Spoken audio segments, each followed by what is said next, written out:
guys, what's up? This is Shayla's 89 and this is Love and Hip Hop Season 4. Love and Hip Hop Atlanta Season 4, Episode 1. This season is going to be a hot mess and I can't wait to do reviews for it. So they talked about what happened last season, from all the bullshit that went on there, and then the reunion, and Johnson and Stevie looking like they on drugs and stuff, which we kind of already knew Stevie was on some shit. Whatever. So it starts off with Stevie and Mimi. They're looking at Mimi's artist Tiffany Fox, and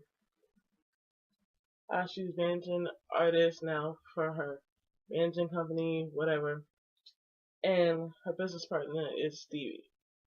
Now, Heifer, you know how Stevie is, and you decide to work with him because of his music. I understand for the music part of it, because he's been in the business for a minute. Pretty tough. Why would you decide to work with him knowing how he really is? Besides the music part of his life. Yeah.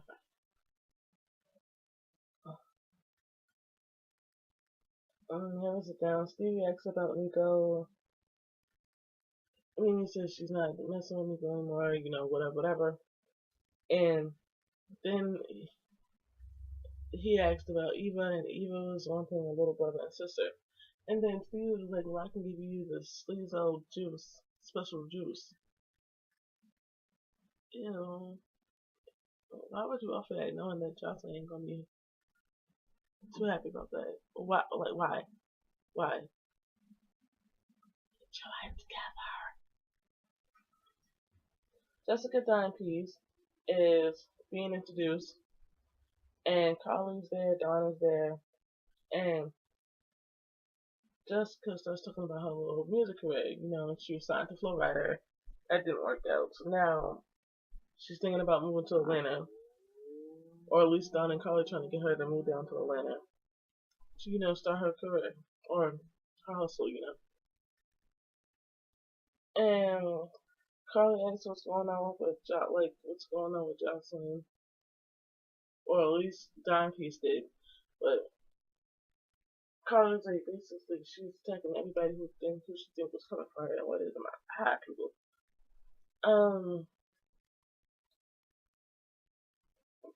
Dimepiece doesn't really know Jocelyn by Jocelyn.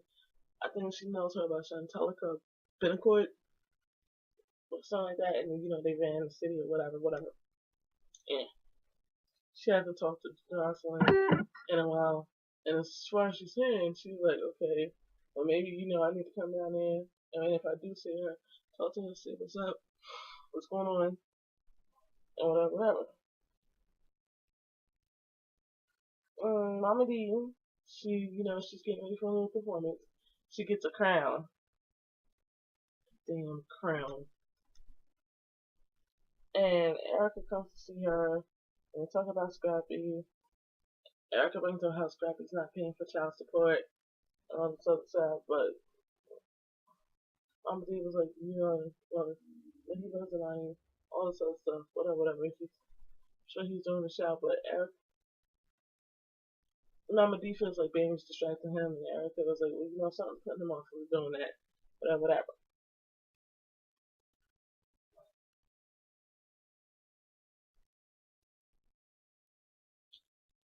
Scrappy shows up with Bambi. Mama D performs. Bambi's running her mouth and all this other stuff. Like, I'm sitting there like, why are you here? Why are you even talking? Shut up. You have no business in this. And unless you're Scrappy's wife, and then even that, you still have no business in it. Because you didn't have a child with her. Or with him. You would have, but you had a miscarriage. Sorry for that. Mama D sort of told the truth, but she lied. How you gonna sit there and say that Erica was like, I had a conversation with her. She was like, you feel like you're being distracted, like Bambi's distracting you. First of all, she didn't even say Bambi's distracting you. You said Bambi was distracting Scrappy. She just said she feels like you're being distracted from taking care of your responsibilities or paying child support. That's what she said. And then she was saying something about the music. Erica didn't say nothing about no music. You did. Stop lying. Stop lying. Rashida, Carly, and Erica, they meet with Mimi and Ariane, and they have a little drawing class. They talk about New York. They talk about how Jocelyn acting all types of eh. Mimi tells the girl that her and Stevie got into business with each other, and that Stevie decides to offer his Sleazy J special juice, special sauce. Sorry. Erica talks about Scrappy and not paying child support. She talks about how she's happy and Kirk's managing a new girl named Ashley. Carly talked about Mimi. Carly talked about Jessica, and then Mimi was like, "Oh, so maybe you shouldn't do this." And then, but as soon as Carly said that, she used to work with Jocelyn, Mimi was like, "Oh Lord." Like, just because she worked with Jocelyn doesn't mean she ain't. She's like Jocelyn. Just we met Nico's wife Margot. Along with Nico, she talks about the open marriage and how she was with somebody and then he was with Mimi and then the sex tape. Nico wants his wife to move back to Atlanta. He tells his wife that he planned it, and then she goes and run her mouth and say that they planned it. No, he said he did, and you said you're not surprised that she was part of it, and he wants to work it out and with her with wants to work it out with her. Mimi, Carly, and Rashida, they are at Tiffany Fox's little performance, and Steve J is drunk off his ass. Like, for real, just because you've been sitting there for a minute don't mean you have to sit there and act like a plum fool. Sit there and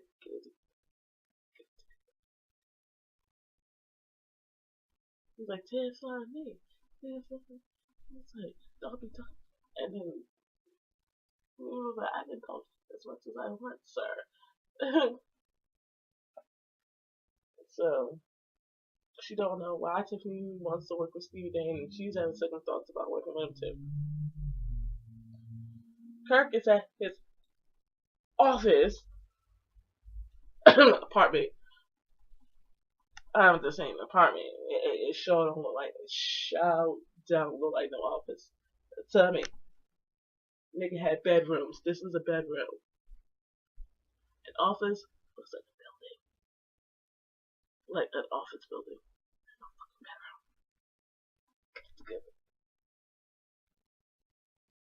Um, and actually, his new artist comes by, and Kirk is talking about how his money's tied up. His money's flipping tied up to the damn apartment. That's what it's tied up to. Because Rashida wants a store,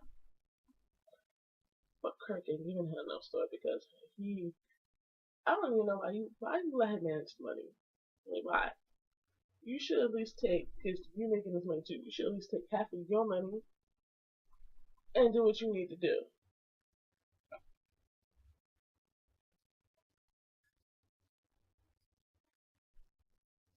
So Ashley said they're getting comfortable, laying on the bed, and getting close to him.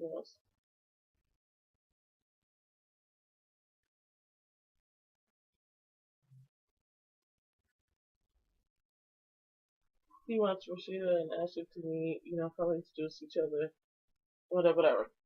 Mimi is at her photo shoot for her book. Donna's helping her out, and then all of a sudden, Ratatouille, and then Ratatouille, Gollum, Hobbit, Ugmug face, ugh, ugh, Nico shows up and tells me that he has 25% of Mimi's book. She wasn't in her right mind when she signed the contract. So now she screwed herself. Or basically, she's gonna see us. They go like, you want that proceedings? Sue her. Or she's gonna find some way to get out the contract.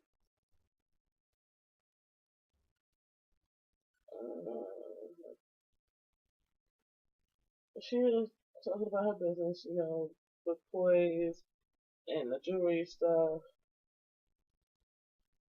What's the place? The place and stuff? Oh, makeup and jewelry company thing. Yeah. And she wants, to have a store. And then confronts with Ashley, and Rashida wants to hear Ashley stuff because, I was like, I read on Facebook, and I started cracking up because it's true. I was like, Kirk didn't even bring Rashida off the ground. So how are you going to sit there and expect to be Ashley? How's Ashley going to expect Kirk to bring her off the ground? I was like, that's true. I was like, you know about Rashida, but Rashida ain't that much of a hip hop artist. Just know, and anybody who's new don't know really know about Rashida. They just know that she's gonna love hip hop. Mm, sorry, that's like Rick sitting there bringing up what you call it, Johnny, but couldn't even bring Olivia to the ground. I mean, Olivia did some stuff, but you don't really know about her. You, mm, um, Stevie texted me about the little drunk fiasco that happened, and then she talks about Nico, but she can see that Stevie is really not here, but he ain't here. He on some stuff. He on some stuff. Um, she asks where Jocelyn is. He ain't telling. She talks to him about Nico and how Nico gets 25% of the book proceeds. That means, and she tells him that Stevie's in the book, Eva's in the book, all this other stuff, and he's ready to go to war. So when Stevie meets up with Nico, he talks about that book deal. Nico was like, if you want to pay me out, it's $2 million. Now Nico only did that because he knows that Stevie has to pay $1 million in child support, supposedly. Um, and also he's talking about child support. He's talking about Eva, like you don't. I was like, you don't like if somebody talked about your rat face. And her rat face didn't look right, like a rat. Stevie was genuinely smell like a rat. You look. I was like, you look like the dude from Ice Age, the little squirrel, or not the squirrel, the thing John Leguizamo played. I can't think of his name. Can't think of that little animal, but anybody who watched Ice Age, you know who Nico looks like. So keeps on all the stuff. So Scrappy decides to tackle him, and that's the end of the episode.